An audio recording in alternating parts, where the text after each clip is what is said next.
Espera, oh Israel, en Jehová, desde ahora y para siempre. Podemos decir amén. Que el Señor bendiga nuestros corazones con la lectura de su palabra. Pueden tomar asientos y las clases respectivas pasen a sus salas, si es que hay clases adicional a la adulto.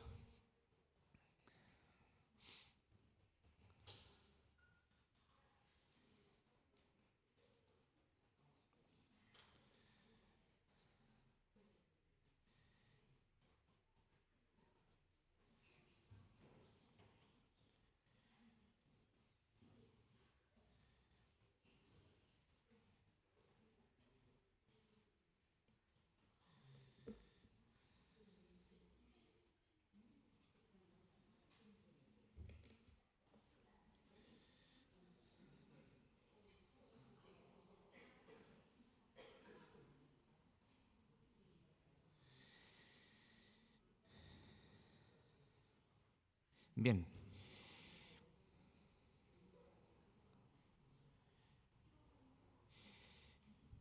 Si hacemos un poco de memoria, nosotros estamos hablando de la iglesia en sí. Y llegamos a un punto que entendemos que a lo largo de la historia, o quizás no tan extensamente, sino por algunas prácticas, a veces la disciplina bíblica y la disciplina eclesial pasa a ser objeto de ser difamada, malentendida, mal aplicada. Incluso a veces la aplicación viene a ser un medio para sancionar más que el propósito fundamental que hay detrás de la disciplina. Y no sé si se recuerdan, ¿cuál era el propósito fundamental de lo que es la disciplina bíblica? ¿Cuál es el fundamento detrás?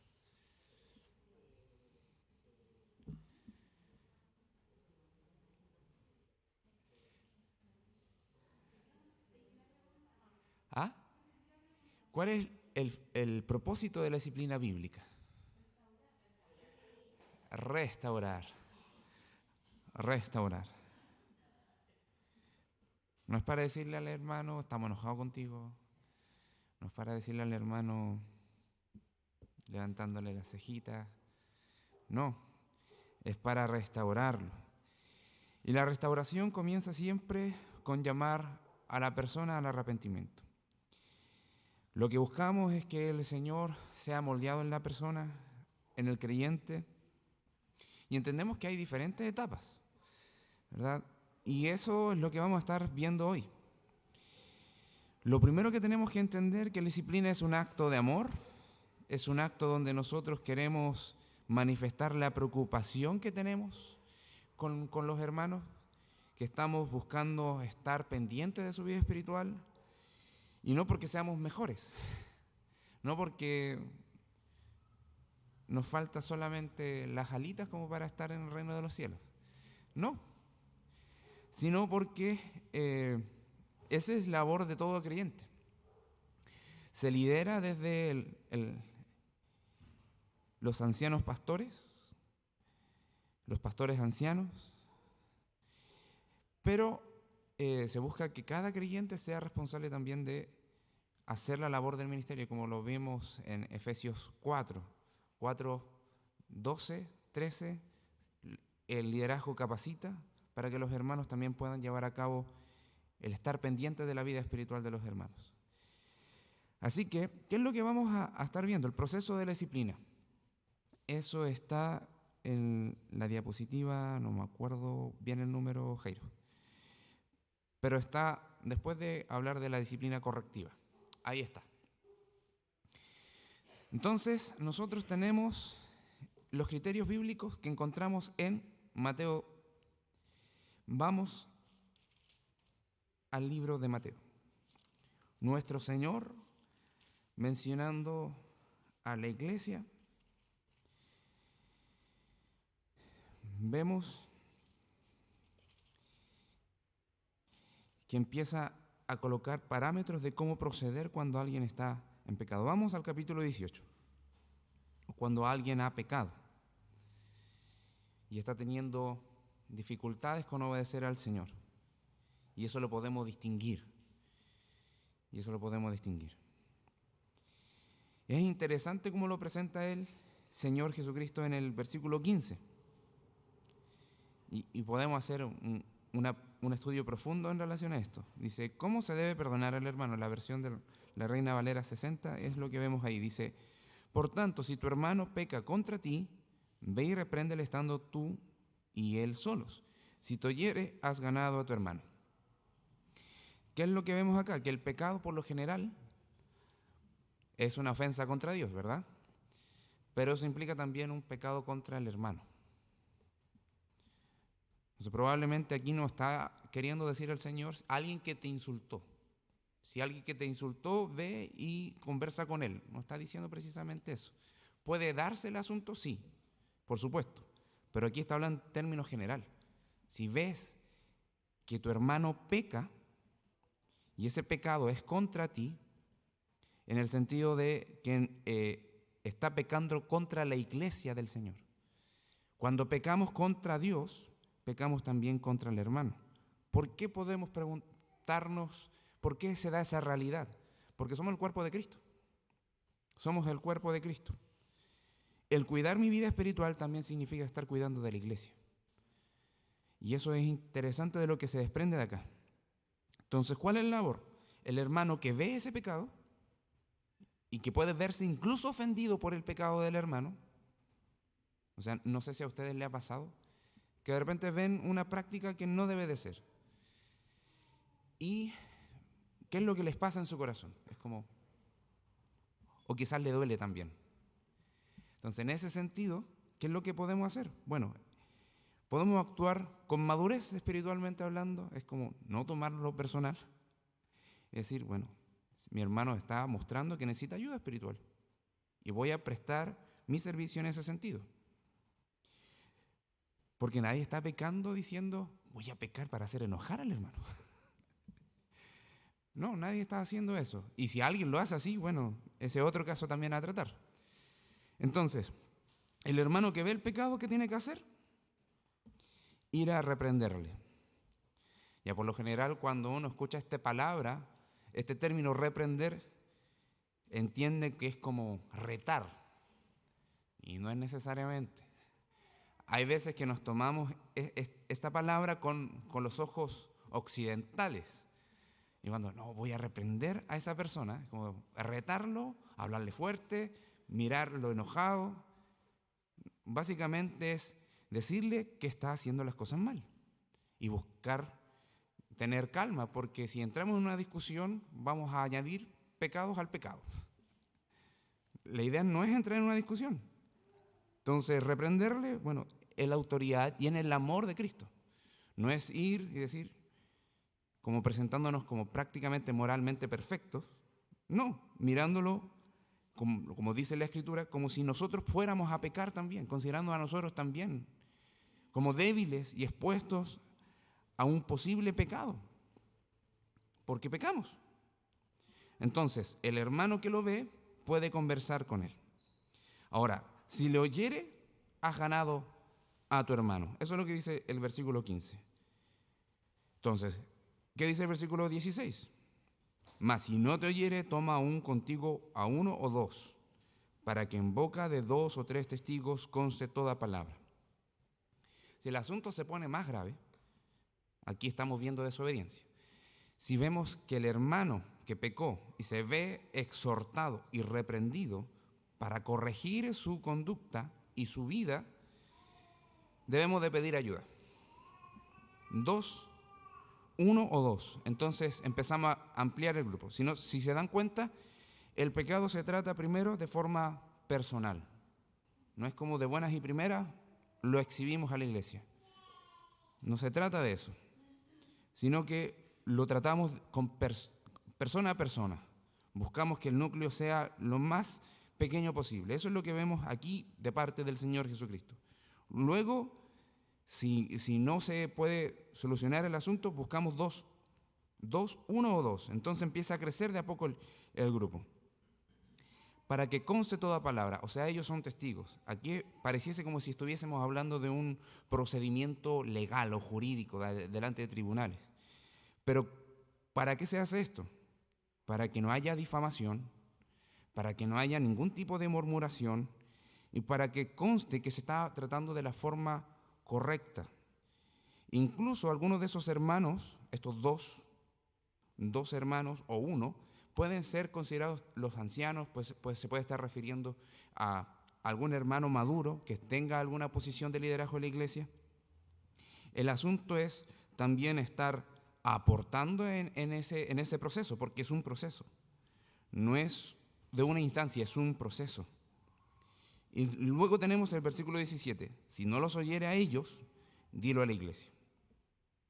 O sea, si de este grupo se resuelve finalmente que la persona que estaba dentro de nosotros como iglesia no quiere obedecer, no quiere responder en arrepentimiento, ¿qué es lo que dice? Se expone a la iglesia, a la asamblea, no en un culto general.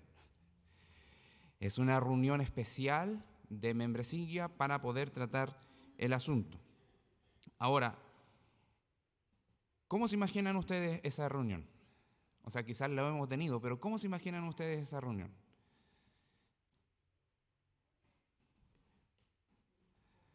O sea, ya tenemos a los actores acá. ¿A quién está mencionando aquí? A los testigos, ¿verdad? Ya tenemos 3. Suponiendo que uno primero y agregaron 2, tenemos 3. Y tenemos a la iglesia. Pero, ¿qué pasa con la persona, claro, acusada? O la persona que está lamentablemente en ese pecado y no quiere arrepentirse, no quiere dejarlo. ¿Está siendo parte de la reunión? ¿Qué creen ustedes? No, no debería ser, ¿verdad? Porque tampoco es hacer un escarnio público. Por eso parte el Señor Jesucristo con un grupito pequeño. Y el texto dice, dilo a la iglesia. Dilo a la iglesia.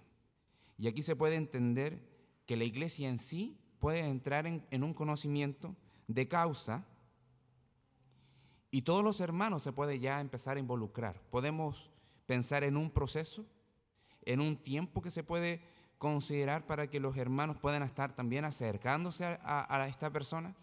Se puede considerar así, porque hubo un tiempo en la iglesia del Señor donde hay algunos hermanos que, con muy buena intención de cuidar a la iglesia, empezaron a hacer especies de escarnio público y empezaron a incluso elaborar letreros con la inicial del pecado correspondiente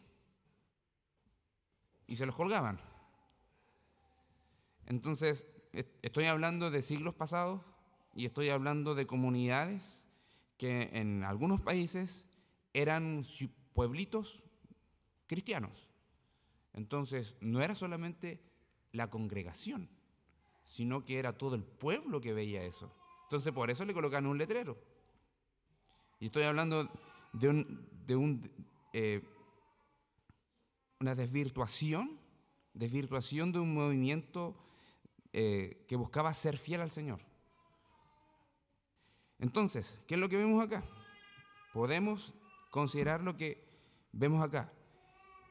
Se le comenta a la iglesia en esa reunión se da por entendida la membresía y se le puede tener un tiempo donde la iglesia puede empezar a vincularse. ¿Por qué? Porque dice, si no oyere la iglesia. Y si no oyere la iglesia, tiene por gentil y publicano. Ahora, los debates siempre están cuando hablamos de la disciplina bíblica, ¿qué tanto detalle se puede dar? ¿Qué tanto detalle se puede dar? ¿Lo vamos a dar con un informe acabado el día tanto, el mes tanto, o vamos a estar hablando en términos más generales y animar a la iglesia para que se pueda vincular con la persona y en ese trato de tú a tú pueda conocer cuál es la realidad en la que está incurriendo? ¿Por qué? Porque nuevamente la idea no es hacer un escarnio. Ahora, si después de ese proceso y de ese tiempo no quiero ir a la iglesia, ¿qué dice? Tenle por gentil y publicano. Y esos términos para nosotros suenan raros, ¿no? Un publicano era alguien que tomaba impuestos, como Leví, pero o Mateo, tenían una conducta muy inapropiada, una vida de pecado, O sea, ¿por qué? Porque el publicano se entiende que además de cobrar el impuesto debido, sacaba un poquito más. Y eso lo gastaban no como para ser generoso, o sea, sería como raro, una especie de Robin Hood por medios tributarios, ¿no? Pero era un publicano y gentil, alguien que es fuera de la nación de Israel. Para nosotros somos gentiles. Nosotros estamos en un pueblo, en una nación donde no es considerada el pueblo de Israel. Entonces los términos acá finalmente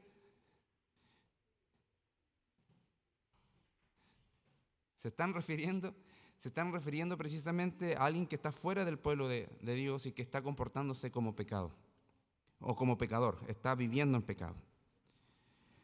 Entonces ahí viene la disciplina eclesial en términos de su última instancia, que es donde se vota finalmente si alguien es sacado de la comunión, alguien si es sacado de la membresía. Son temas delicados y por eso estoy tratando de tomarme el tiempo para explicarlo de buena manera. Y es necesario que entendamos esto. ¿Qué creen ustedes? ¿Se aplica para la iglesia de hoy? Comentarios. Bueno, y en realidad, ¿quién lo está enseñando? O sea, ¿quién lo dijo? El Señor. El Señor lo estableció.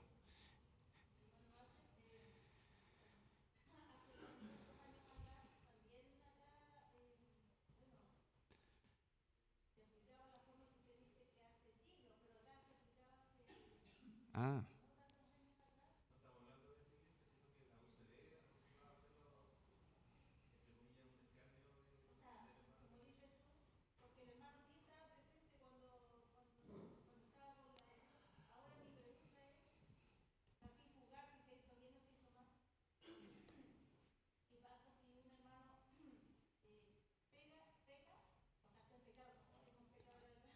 sí.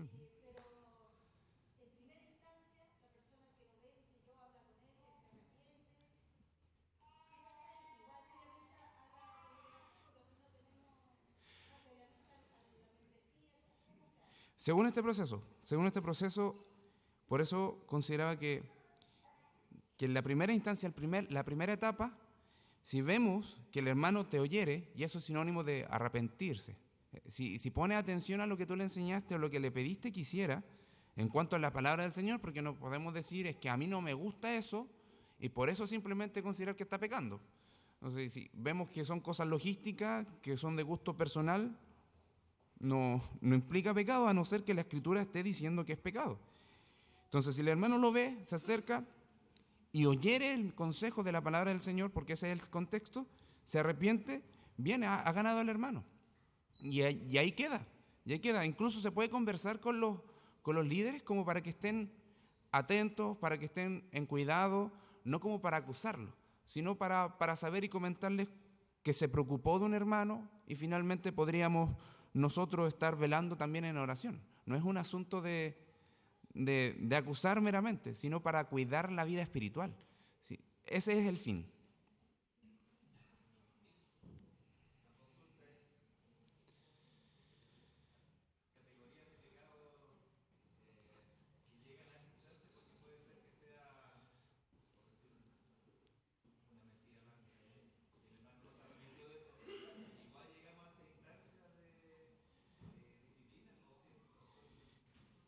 Mire, o sea, el pecado en general es grave, ¿sí? No, pero hay pecados que por lo general desparraman más que otros. Si las consecuencias se ven, pero delante de la presencia del Señor, el pecado es grave sí o sí. Entonces, ¿cuándo disciplinar? ¿Qué pecado? Eso lo tenía más adelante y vamos a ir a las diapositivas más adelante. Jairo, creo que hay que saltarse como 3 o 4. ¿Ya? Porque después venía por qué deberíamos la iglesia disciplinar. Y ahí viene el contexto del cuidar, de mantener un buen testimonio, de salvar. Finalmente es que los hermanos sean salvados de las garras del pecado. Ahora, sabemos que el Señor nos da esa garantía, pero en la práctica el Señor lo estableció ¿con qué propósito? Finalmente con ese fin, de cuidar a la iglesia. Ahora, ¿qué pecados llevan a la disciplina? De manera formativa, ¿se acuerdan que hablamos de la formativa y la correctiva? La disciplina eclesial, cuando llegamos a la última instancia, ya es correctiva, porque estamos corrigiendo algo, una realidad que no debe estar en la congregación, que es la ausencia de arrepentimiento. El creyente per se siempre se está arrepintiendo porque identifica su vida de acuerdo a lo que dice el apóstol Juan en una de sus cartas. El que dice que no ha pecado es mentiroso. Aquel que dice que no tiene pecado es mentiroso. Pecado práctico, ¿sí? Entonces, ¿qué pecados? Bueno, ahí tenemos la primera categoría, externos o visibles. Una iglesia no debe disciplinar a alguien por cada sospecha. O sea, es como yo creo, yo considero. No tenemos evidencia, hermano. O sea, ¿cómo vamos a aplicar disciplina? ¿O cómo vamos a entrar en consejería? Porque recuerden, para nosotros es importante primero entrar en consejería. Y la consejería no parte finalmente, parte por mucha instancia. La consejería bíblica parte primero porque alguien pide ayuda. Y gracias al Señor si alguien está pidiendo ayuda, porque está diciendo, necesito corregir mi vida. Y estoy perdiendo batallas que no debería perder. Y gracias al Señor está siendo movido para buscar ayuda y que el Señor sea obrando en su corazón para arrepentimiento. Pero hay veces que la consejería parte, o una consejería quizás media solicitada de parte del directorio. Es decir, ¿sabe qué? Hemos visto esta realidad y estamos preocupados. ¿Qué sucede? Y ahí empezamos a conversar.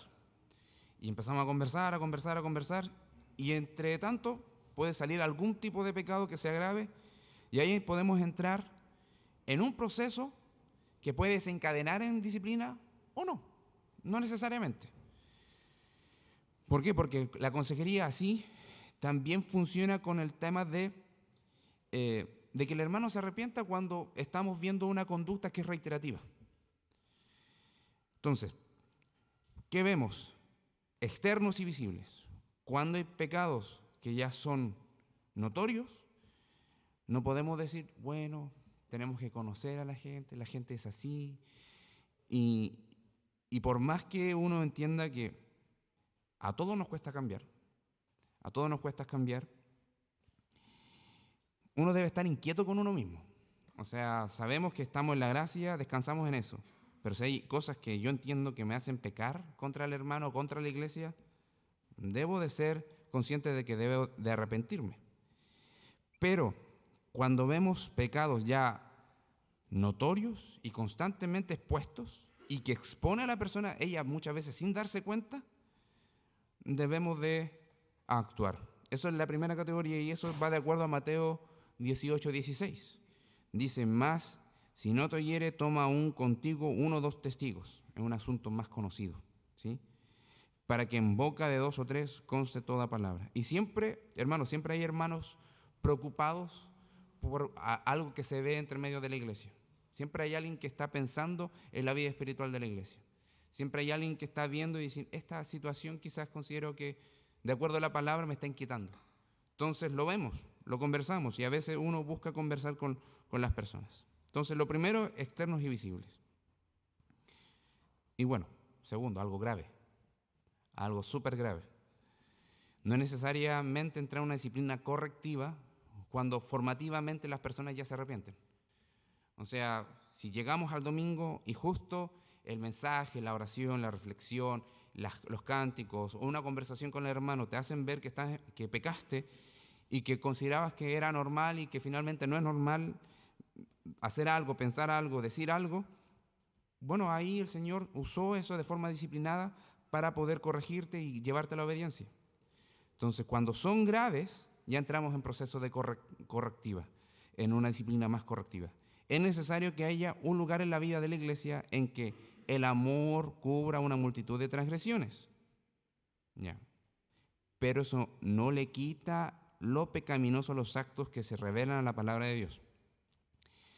Entender lo que dice el apóstol Pedro es interesante, Pues no está diciendo que seamos tolerantes con el pecado, sino que seamos pacientes con los pecadores, porque somos todos pecadores, a animarnos a perseverar y hacerlo en el amor. Eso es lo que está queriendo decir detrás de esta frase, porque pareciese que es como, ya, el amor cubre multitud de transgresiones, no pueden decir absolutamente nada, porque si me amas, cuidado, no está queriendo decir eso. La persona madura. ¿Y por qué hablo de la persona madura? Porque tenemos responsabilidad por el crecimiento que ha dado el Señor. Y en ese sentido el amor es paciente para lidiar con los pecados de otras personas. Aunque cueste, aunque te duele, es parte de.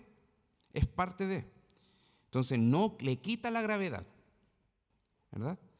Entonces cuando vemos que la transgresión excede algún tipo de límite, algunos lo llaman pecados escandalosos, encontramos que ya hay que proceder cuando es grave.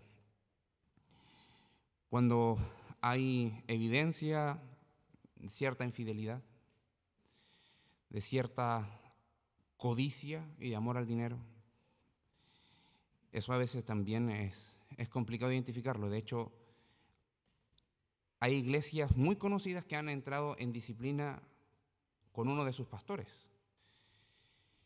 Y podría haber sido uno de los pastores, iglesias grandes que tienen 40 y tantos pastores, iglesias gigantes que tienen 5.000, 10.000 miembros.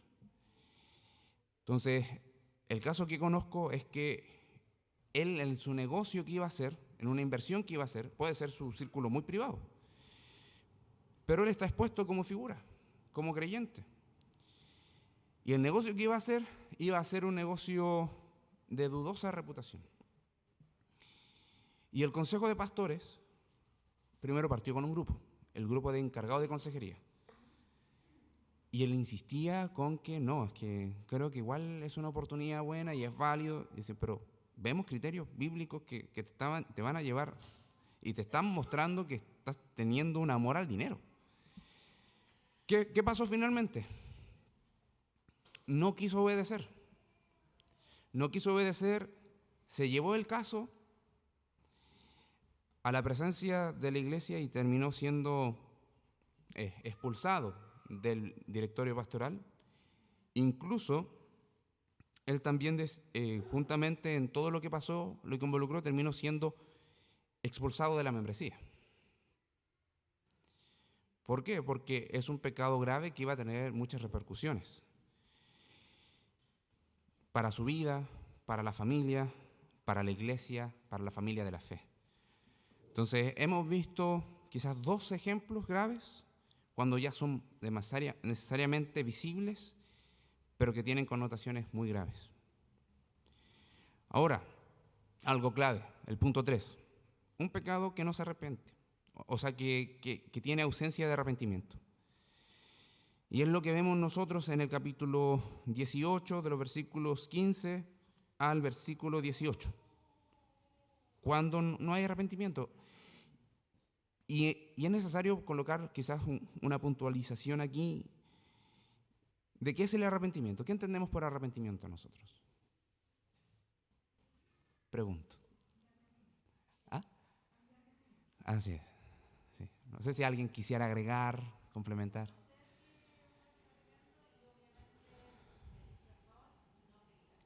Así es. Y esforzarnos por no hacerlo. ¿Por qué? Porque cuando vemos en Colosenses, vamos a Colosenses 3. Vamos a Colosenses 3 y vamos a ver una expresión interesante. Versículo 5. Los versículos del 1 al 3 está hablando de personas que son renacidas, que han tenido la nueva vida en Cristo y que tienen la esperanza de que van a ser glorificados allá en el cielo cuando el Señor venga por su iglesia. Versículo 5, ¿qué dice? Hacer morir pues lo terrenal en vosotros. Dice fornicación, impureza, pasiones desordenadas, malos deseos y avaricia, que es idolatría, cosas por las cuales la ira de Dios viene sobre los hijos de desobediencia. Y vemos que dice, en los cuales vosotros también anduvisteis en otro tiempo cuando vivíais en ellas, pero ahora dejad también vosotros todas estas cosas: ira, enojo, malicia, blasfemia, palabras deshonestas de vuestra boca. No mintáis los unos con los otros, habiendo despojado del viejo hombre con sus hechos. Versículo 10, y revestidos del nuevo, el cual, conforme a la imagen del que lo creó, se va renovando hasta el conocimiento pleno. Somos justificados, santos, perdonados por Dios, por su gracia, nuestros pecados son lavados, pero encontramos este texto que nos dice: hagan morir lo terrenal en ustedes. Y agrega un grupo de pecados interesantes que son fuertes, que cualquier persona que incurra en ellos podríamos nosotros decir: ya, vamos a hacer una disciplina con una visión correctiva, porque es interesante lo que se está presentando ahí. Pero después vemos pecados que pareciesen no tan graves y que a veces toleramos un poco más, como la ira, como el enojo, como la malicia, como las blasfemias, como palabras deshonestas, como a veces la mentira. Y encontramos en el versículo 10 que nos debemos de revestir del nuevo hombre. ¿Qué está queriendo decir eso? Bueno, la importancia del arrepentimiento constante y estar alerta que hay pecados gravísimos en la vida que incluso se introducen en medio de la congregación. Entonces tenemos que, con la disciplina formativa de estar exhortándonos siempre a andar en verdad, decir la verdad, andar en amor, tratarnos con el amor debido con nuestras palabras, no mentir, no ser deshonesto, y en eso estar procediendo en revestirnos del nuevo hombre que el Señor nos ha hecho. Nuevo hombre, nueva mujer que el Señor nos ha hecho en Cristo Jesús. Entonces, ¿qué pecados llevan a la disciplina? Cuando vemos pecados que no hay arrepentimiento. Podemos decir los graves e incluso aquellos que son quizás no considerados no tan graves. ¿Qué pasa con alguien que ya mintió? Pero ¿qué pasa con aquellos que mienten constantemente y nosotros los pillamos en la mentira? No es que la andemos buscando, sino que por su pecado el Señor los expone y finalmente encontramos que están mintiendo. ¿Qué hacemos con esas personas? Bueno, enseñarles la palabra del Señor y ver si se arrepiente o no. ¿Por qué? Porque hay una característica: los que son hijos de Dios son hijos del Dios verdadero. ¿Y qué le dijo el Señor Jesucristo a aquellos que practicaban la mentira? A los fariseos: ustedes hacen lo que es parte de su familia, que son parte de su padre. Su padre es el diablo porque él miente desde el principio. Entonces es grave. O sea, una mentira constantemente presentada es grave, una señal de alerta igual. No es como que ya una mentira. Entonces exponemos a los hermanos: si ya de repente se les sale una, arrepiéntase, hermano. Porque estamos dando una señal media equivocada. No estamos queriendo decir que no pueda pasar, porque el Señor Jesucristo dice: inevitables son los tropiezos. Pero ¿cuál es el punto? Buscamos pecar menos de lo que inevitablemente pecamos. Si ese es el punto. Si identificamos algo en nuestra vida que está mal, debemos de comenzar a colocarle trabas para que no se presente. O sea, ¿a qué me refiero con trabas? O sea, estar buscando la santidad del Señor. Bien. Jairo, encontramos otra razón. Había otra razón, ¿verdad?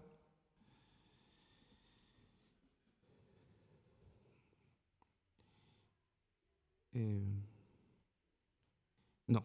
Llegamos a la 3. Encontramos 3 razones: algo externo, visible, algo que es grave y algo sin arrepentimiento.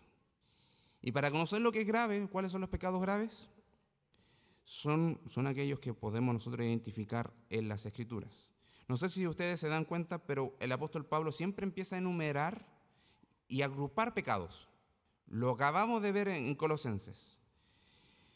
Claramente, si alguien incurre en el primer grupo de pecados, estamos viendo que va a destruir su familia, puede presentar una conducta inapropiada de un creyente y que otro creyente quizás que está aprendiendo puede interiorizar y decir: es normal.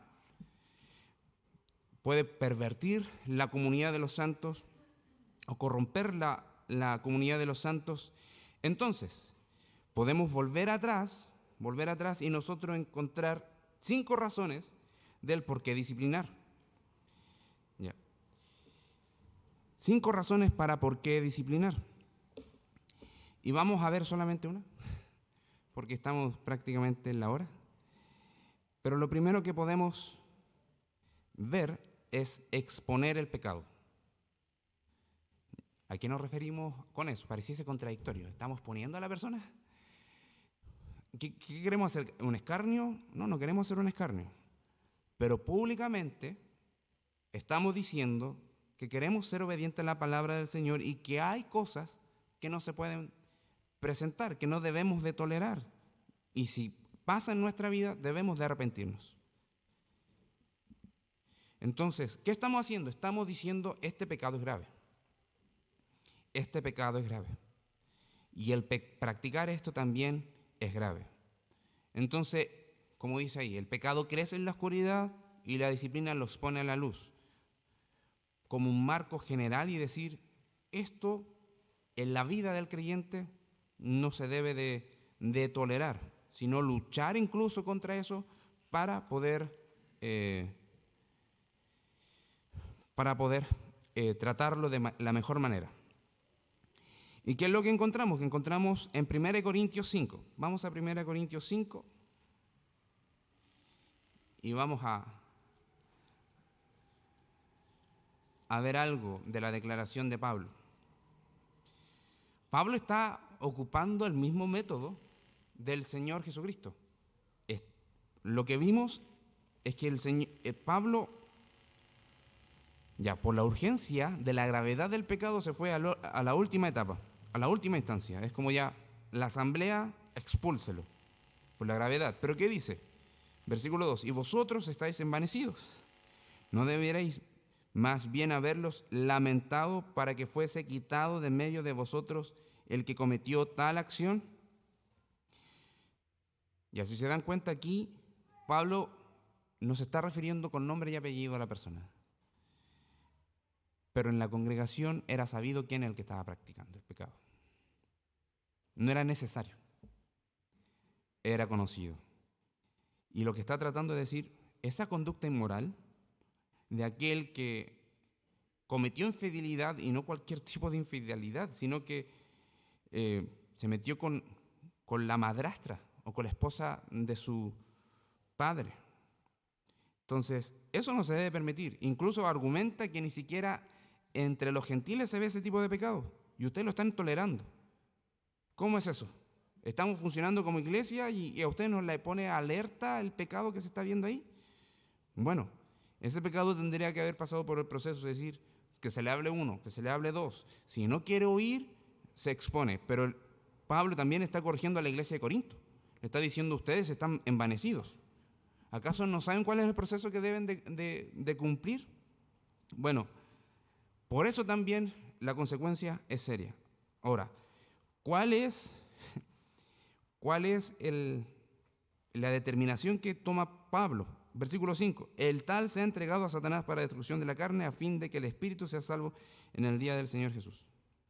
Ya, muchos estudiosos han considerado que esa medida, con esa intención, con ese sentido, era parte de la autoridad apostólica. Nosotros no estamos mirando a nadie y decir, te vamos a entregar a Satanás. No. Vimos en un comienzo que queremos la restauración. ¿Y dónde llegamos? ¿Cuál es la autoridad de la iglesia? Llega hasta el versículo que vimos en el capítulo 18 de Mateo.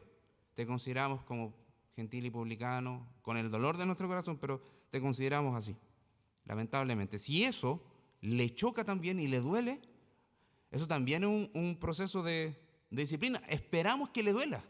Esperamos que diga, no, si de verdad he creído en el Señor, entonces muéstralo con tu arrepentimiento. Eso es lo que estamos buscando. Así que, no sé si alguien quiere preguntar, comentar.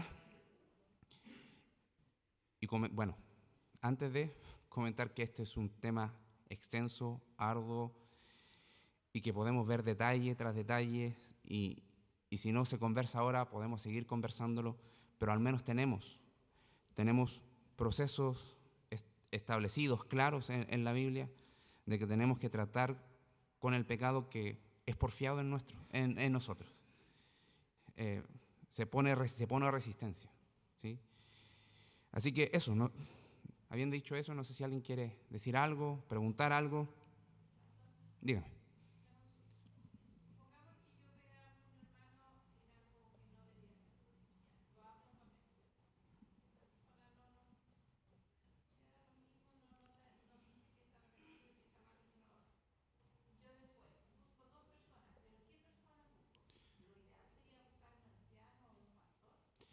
Sí, yo creo, y es lo que hemos conversado con el directorio, uno espera que se considere el liderazgo.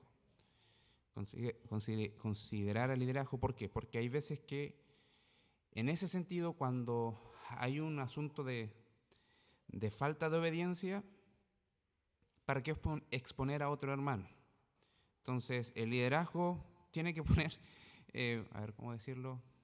Los paños fríos y poner la cara. Ir en ese sentido, decir, bueno, somos responsables de lo que está pasando en nuestra iglesia.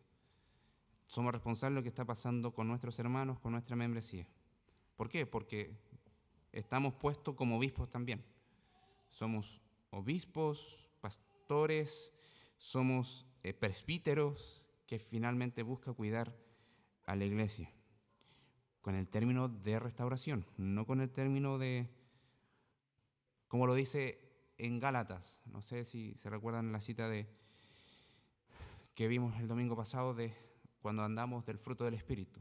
No es para jactarnos de que, claro, yo tengo una madurez espiritual y por eso te estoy... Si alguien hace eso con ese sentido, finalmente está demostrando que es inmaduro y que también necesita ser disciplinado en cómo buscar restaurar a las personas y con qué propósito corregir y exhortar a que vengan en arrepentimiento. Entonces, quizás me fui, pero esa es la idea.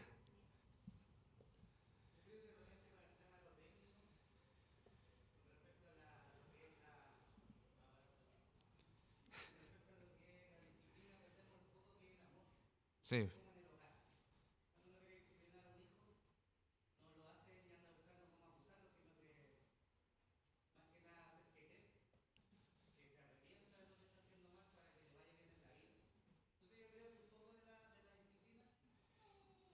Sí.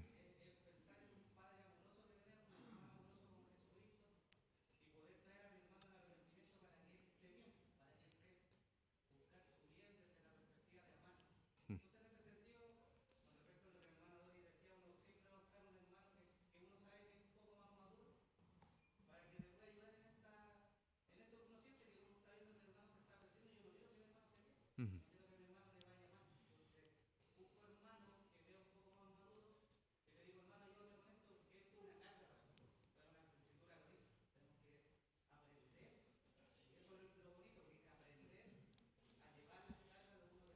Sí.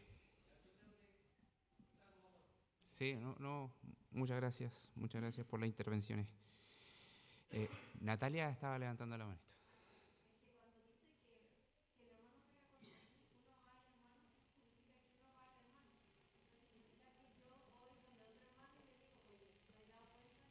Claro.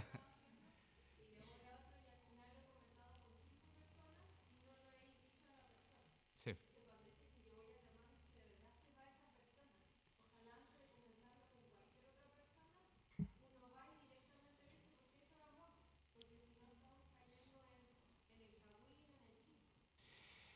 Sí, sí, eso es fundamental y es bueno recordarlo porque es con la primera parte con lo que se parte la idea de disciplina.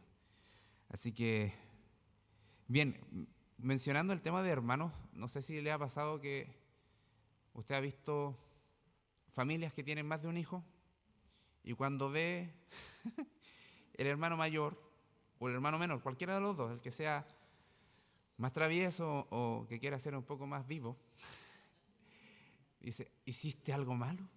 Ya, es mi oportunidad de ganar puntos con los papás. Y incluso empezamos conversaciones. Yo te voy a acusar, a no ser que... Ya, eso no es así, o sea, en la iglesia no es la idea. Entonces, en ese sentido, a los niños presentes que todavía están en ese proceso, no es acusar por acusar, porque estás preocupado de que es desobediente tu hermano. Y no es como, yo soy el hijo obediente. No. Así que, queridos hermanos, eso vamos a estar terminando para que el Señor nos esté ayudando en ese amor con el cual que debemos de crecer.